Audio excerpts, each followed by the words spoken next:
Kaugnay na aksidenteng yan sa Tuba, Benguet, makakausap po natin si Dr. Leodegario Halos, ang spokesperson ng Marinduque State College. Magandang hapon po, Dr. Halos. Magandang hapon po, sir, sa inyo po mga tagapakinig.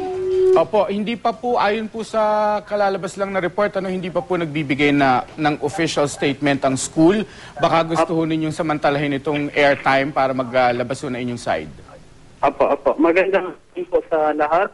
Ang pamunuan po ng Marinduque State College nitong umaga, 8:15 ng umaga, ay opisyal nang nagpahatid ng aming opisyal na pahatid sa sinasangkutang aksidente ng aming mga mag-aaral sa dalawigan ng Benguet nitong sa pagitan ng ika-isa hanggang ika-2 ng hating gabi ng Pebrero 21, 2013.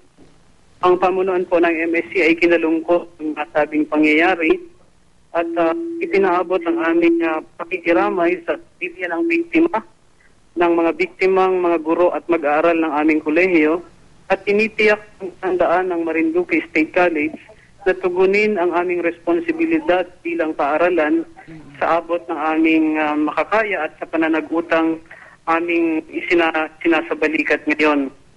Matapos po naming maisagawa at malaman ang insidenteng ito sa pagitan ng ika-1 ng madaling araw hanggang ika-2 ng madaling araw ay nagbuo na po kaagad kami ng isang crisis management team sa pangunguna ng aming Pangulo, Dr. Romulo H. Malbar, upang tugunan ang lahat ng mga pangangailangan ng mga biktimang guro at mga mag-aaral ng MSC. Dr. Halos? Opo. Dr. Halos, nabanggit nyo sa statement ninyo na handa ho kayong sagutin o yung inyong responsibilidad dun sa mga biktima. Anong klase hong responsibilidad yung tinutukoy nyo?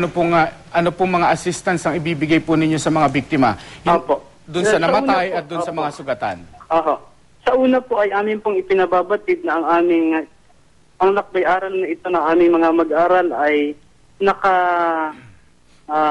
isang travel agency at sila po ang aming nabigyan ng kapahintulutan na mag-coordinate at gumawa ng nasabing lakbay-aral sa pagpapatibay naman ng Commission on Higher Education. So, ang amin pong ginagawa ngayon sa kasalukuyan ay i-attend ang medical needs ng aming mga survivors at ang pangangailangan sa pag-aayos ng bangkay ng mga biktima.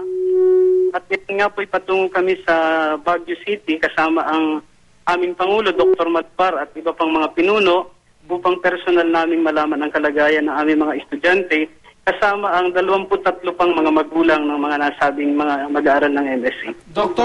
Dr. Halos, pinupunto nyo ho ba na yung travel agency, kung magkakasingilan lang ho ng negligence, yun hong travel agency ang inyong itinuturo na direktang may negligence, hindi po yung inyong paaralan?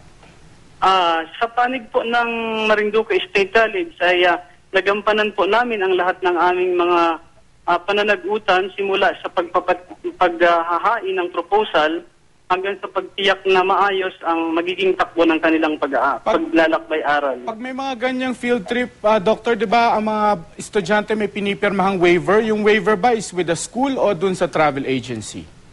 Ang waiver po ay sa ginagamit ang letterhead ng aming kolehiyo. Anong ibig sabihin ho noon kung ang waiver pala ay sa inyo pumirma sa paaralan? So, hindi sa travel agency. Ano po ang ibig sabihin noon?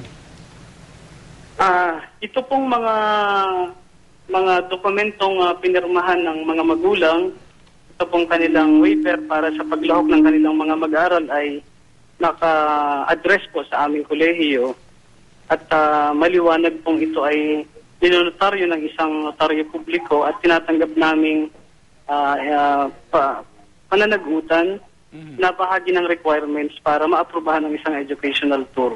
Okay, Dr. Halos, dahil ho dito sa malagim na karanasan ng inyong paaralan sa lakbay-aral na yan, ano ho ba ang kagyat nyo naging desisyon? Hinto muna lahat ng field trip? May plano pa ba kayong mag-field trip pa in the future? Naniniwala po, sa pasimula po, naniniwala ang aming administrasyon na sapagkat ang na-involve pong mga estudyante ay BS Tourism Management, tinitingnan po namin na ang pagkakaroon ng field trip ay isang estratehiya ng pagtuturo na akma sa kanilang kurso. Kaya po, yan po ay aming pinayagan at hiningi namin ng permit sa Commission on Higher Education.